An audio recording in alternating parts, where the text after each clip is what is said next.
Welcome to Minutes Education. Today we're delving into the inference-based approach, a method for addressing obsessive-compulsive behaviors and the doubts that fuel them.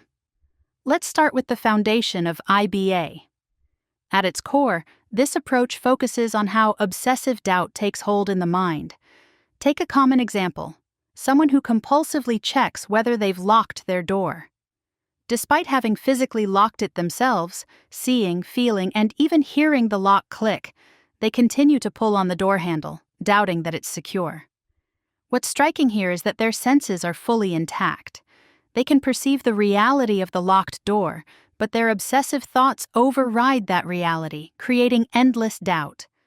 IBA works to address this disconnect between perception and obsession. The key insight behind this therapy is that in non-obsessive situations, people naturally rely on their senses and the reality in front of them to resolve doubt. For instance, if you're unsure whether your glass of water is empty, you look at it, maybe pick it up to check its weight and move on. But for someone struggling with obsessive doubt, this natural process breaks down. IBA focuses on rebuilding trust in those sensory experiences and using them as the foundation for resolving doubt.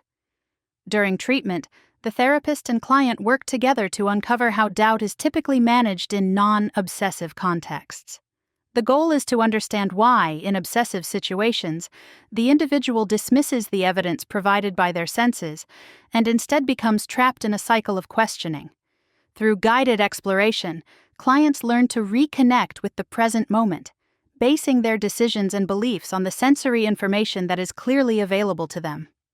For example, in our locked door scenario, the therapist might guide the client to consciously observe and trust their sensory experience of locking the door.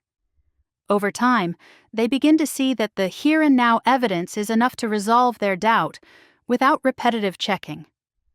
The therapy is less about stopping the compulsions and more about addressing the root cause of the obsessive doubt itself.